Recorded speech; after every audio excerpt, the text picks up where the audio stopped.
Hello, welcome to this seminar. I'm Sílvio. I represent my work in advances in modeling the atomization of electrohydrodynamic jets. So when we speak in this presentation about electrohydrodynamic jets, we are more specifically speaking about those formed by what we call a Taylor-Korn jet. This Taylor-Korn jet is, as we see in this image, a very characteristic shape. And to form this type of jets, the simplest way is to have a capillary nozzle within flows a certain liquid with certain electrical properties, such as conductivity, which is a property that is very important for this type of jet. And then we set this capillary nozzle to a high voltage potential that is set to a certain distance from a target, what we call a collector. And so with this electrical potential, we can form this type of very thin jet, where we can have droplets that are very, very much smaller than the diameter of the nozzle, which is 10 or 100 times smaller than that. And so this is very interesting for applications such as manufacture, where we can create microstructures, where we have the deposition of micro droplets, or for tissue engineering, and even in colloidal micropropulsion, where we can, for example, small satellites, we can adjust the attitude of the satellite with these very small injections. And so this work intends to study the different types of operation of this electrohydrodynamic jet, which can vary considering the inlet flow rate and the electrical potential. For example, we can have a continuous jet emission where the liquid connects from the nozzle to the ground continuously, or we can have a formation of electrospray where we emit very tiny, very small droplets in this type of formation that you see here in this image in B1. And then we can have also the formation of electrospinning that we can see here in this image, that the electrospinning forms this type of microstructures. Or we can have multiple other solutions, for example, where we can have a coaxial flow where we have an inner solution, then the outer solution. This is very interesting for applications in encapsulating in pharmaceutics, where we have the target solution, medic solution, and then we have the encapsule to protect that solution. And so this work, what it intends to do is to, from the numerical, create a numerical model, which is with high fidelity solution that can study these different working operation conditions, and to study how the jet breaks up and how it affects the medium, to see the dynamics of the fluid. And why numerical modeling? Because from the experimental way, it's difficult to access all the different properties of the flow that are inherent to this type of flow. For example, the velocity field of the droplets and in the medium, or the electrical charge transportation from the nozzle to the ground. And so this work is divided in three workflows mainly. That is the axisymmetric condition, where we will study the transition from the Taylor cone to the jet and then the formation of the droplets, but this considering only the axial perturbance on the fluid. And then we have the 3D, the liquid jet instabilities, where we will show how we can study the 3D effects of just the whipping of the liquid in the 3D model. And then finally, and the most computational cost, is when we want to simulate and capture all the plumps and the formation of the plumps that is made by the atomization process. And so to start, let's see our model. Our model is an immiscible two-phase flow electrohydrodynamic model. And so we have the governing equations for the hydrodynamics, where we have the conservation of mass and then the conservation of momentum from the Navier-Stokes equations. And in the momentum equation, we will add two main source terms. One due to the surface tension, because we have two-phase flow, and the other due to the electrical force due to the applied electrical field. And so first, we have the volume of fluid method, which is the method that we use to compute the surface tension. And then this uses a scalar field that divides the domain into domain 1 and domain 2 with a scalar variable. That is 1 for the liquid and is 0 for the medium. And then in the middle, we have the buffer layer, and with the gradient of this scalar, we will have the surface tension according to this formula. And then we will use the Maxwell stress tensor definition to calculate the electrical force acting on the volume. And for this Maxwell stress tensor, the force will be given by the divergence of this tensor. And for this, we need to know the electrical field on the medium. And for that, we will use the Maxwell equations for electrostatics. Then is simply the Poisson equation that will give us the electrical field relation with the electrical charges. And then we have the conservation of the electrical charge, which is simple a transport equation of this electrical charge density on the medium. And so having our model, the first cases are to study the transition of the cone to jet. And this is done with an axisymmetric 2D simulation, where here we can see the geometrical properties.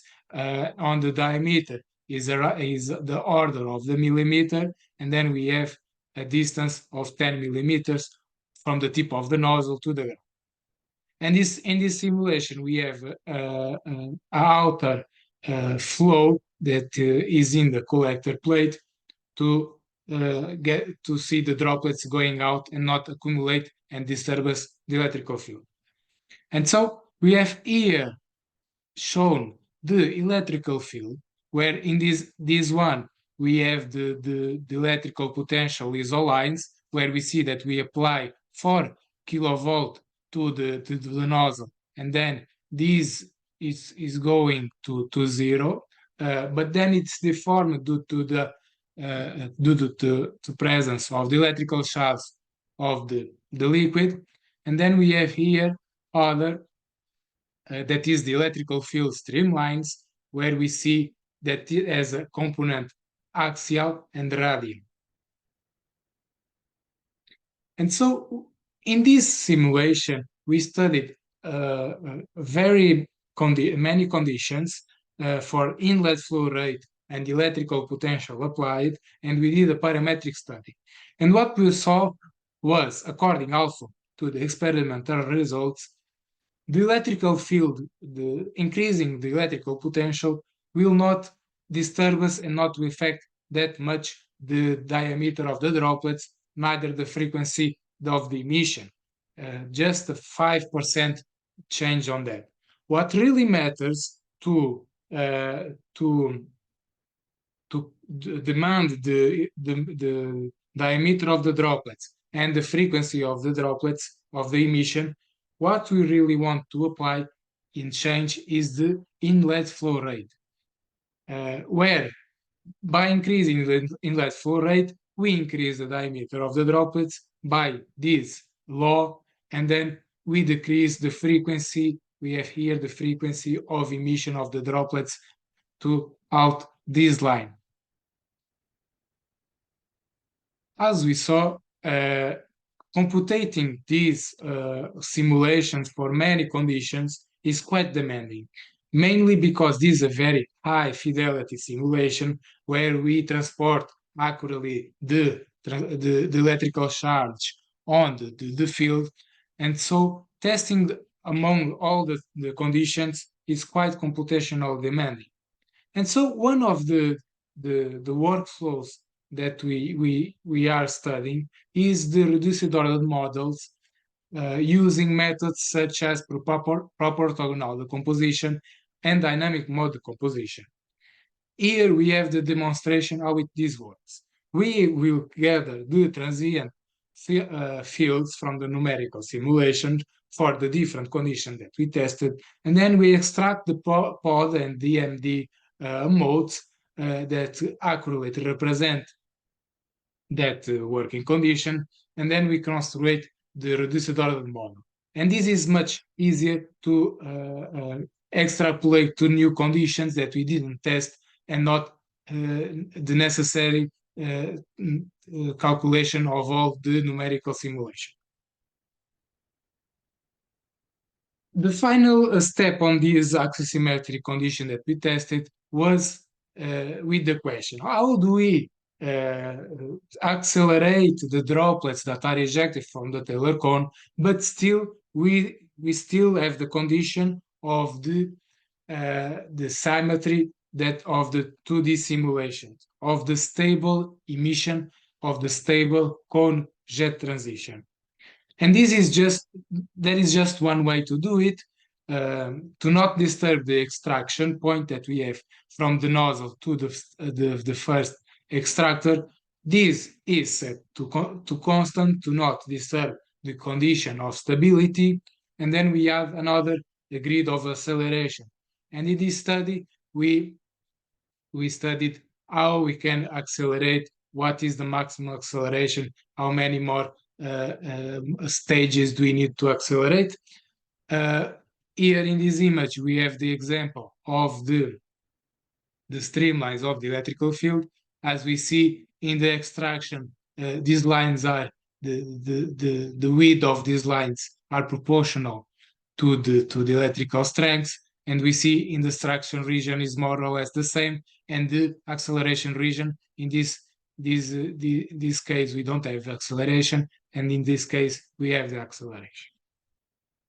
And so testing for a lot of different conditions, we tested for a database of 50 test case, and we can see, for example, how the droplets diameter change, and as we know from previous results, we see that increasing the inlet flow rate will increase the diameter of the droplets. But one interesting result is the droplets charge mass ratio. By increasing the inlet flow rate, the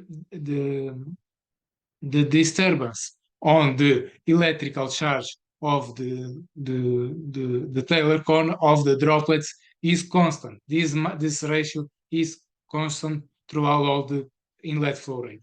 And then we see here the droplets velocity, where the red is the ones for the extraction region, and we see the acceleration on the acceleration region. And so since I told you that we have a very big database, and it's hard to know and imagine that we have more stages, how we can manage these ones to have the optimal solution for our case. It's quite hard from the linear and standard and the regression by hand. And so we use the deep learning model as a black box method to capture the correlation between the inputs layers, such as the electrical potential on each acceleration stage, the size of the domain, the inlet flow rate, the acceleration that is applied to the system, such as gravitational force, acceleration. And so these input conditions to our output conditions. What are our output conditions? Is the diameter that we want, the velocity that we want, and the charge that we want on the droplets that are emitted. And so we use convolutional neural networks and artificial neural networks, and we studied the best architecture. So the CNN works much better for all the cases, as we see here in our validation. And then with this model, we can create a 3D map of velocity, diameter, charge, acceleration. And so this was interesting work. So I finish here the transition cone jet, the axisymmetric condition, and now we create a 3D model where we will study how the 3D effects affect the medium and how they are formed in the liquid jet. This is quite an expensive simulation for high fidelity simulation, and so we require a lot of cells to compute this. In this image, we show our stable regime that is the same conditions as the previous tests. And so we see here that even though in the initial conditions is a bit axisymmetric, after that we get a stable emission and transition of the jet. But by increasing the size of the domain, by increasing the distance of the tip of the nozzle to the ground, we can have these whipping effects that we see that are much more chaotic and more difficult to capture. And so let's see how this affects the medium, and then let's see this snowball effect that is the whipping instability. And so from the results of the 3D simulations, we have first here the streamlines for the electrical field and the velocity field just before the emission of the jet. And here we see that the streamlines are quite symmetric. We don't have a disturbance on the medium.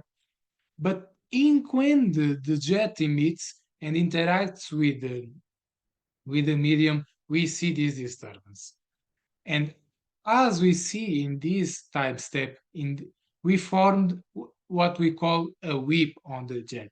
This whip is due to the radial stress that is done by the electrical forces and done also due to the drag force of the air that is applied to the liquid.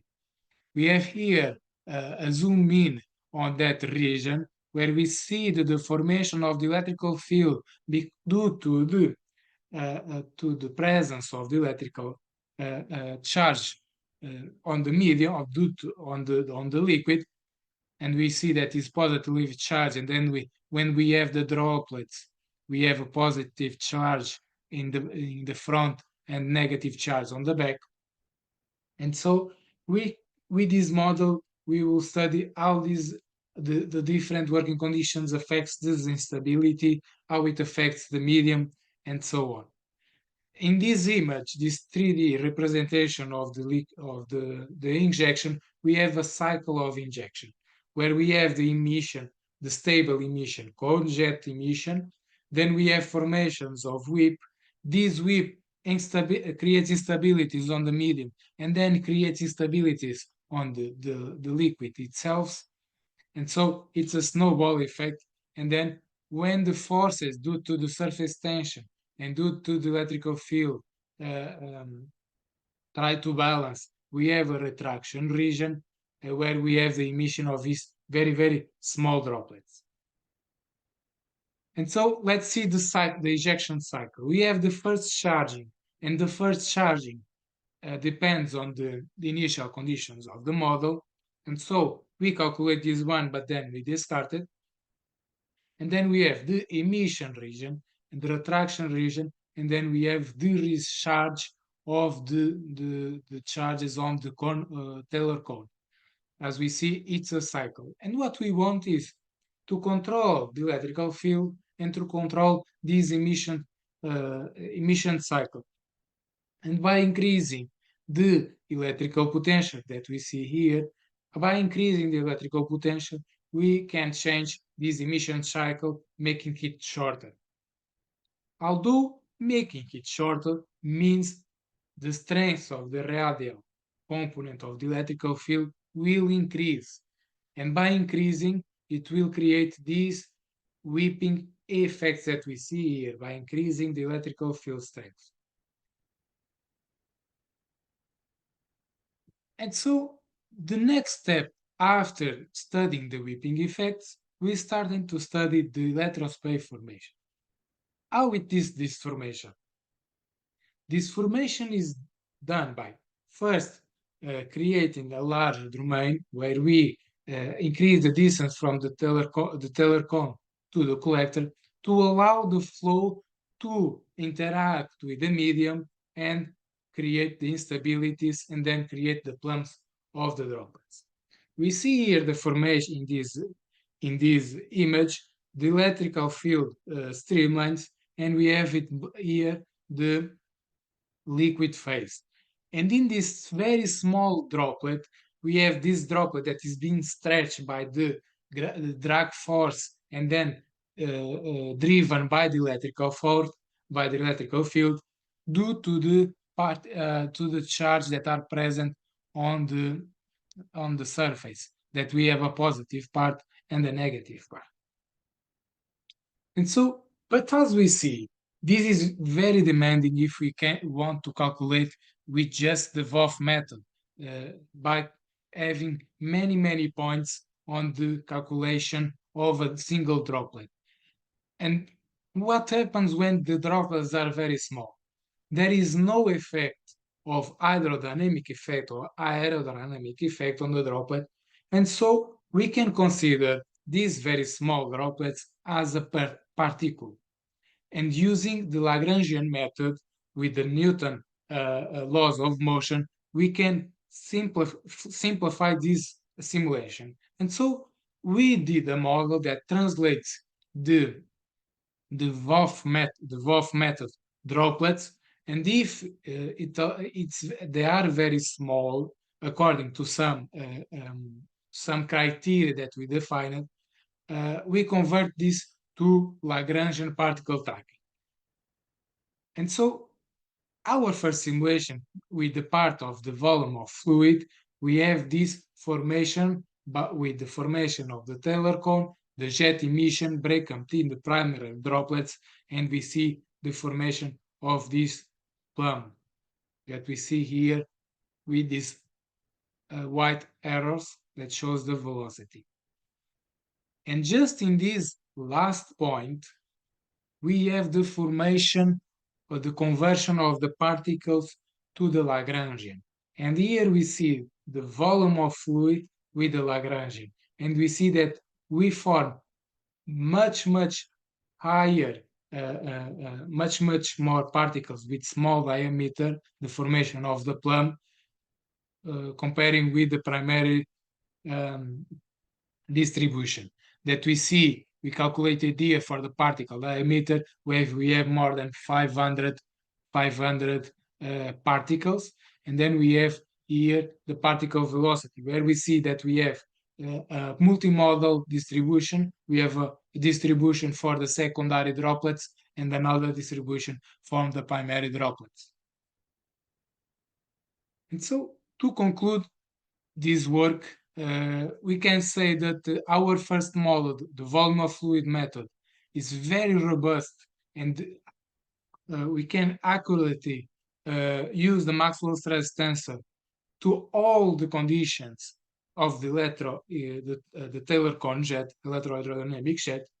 Although for electrospray proper calculations where we have a very high number of droplets due to formation of the plumps, this can be very demanding to have all the points calculated on the droplets. And so our last model is still being under validation, but it shows a very promising way to calculate this electrospray formation. And so just to say these remarks, the volume of fluid in 3D-dimensional can have 1% of accuracy on the formation of the Taylor cone, and we can accurately calculate the emission of the droplets, the primary droplets, with 5% of the droplet diameter. We calculate this error with the experimental results and then the Taylor cone scaling loss. And as we see, as you can comprehend, this has a lot of study still to be done, parametric studies under conditions of medium flows and other liquids and other geometries. We have still a long path to go, and we want also to introduce fluid structure interaction of the Lagrangian particles with the collector. So a very long path to go. But with this, I finish my presentation. I hope you enjoyed this presentation and our results. This was quite fast. And if you have any doubts regarding to any steps of this work, contact me by my email, and I hope you to answer your questions and to know more. So thank you very much. Thank you, and have a nice day.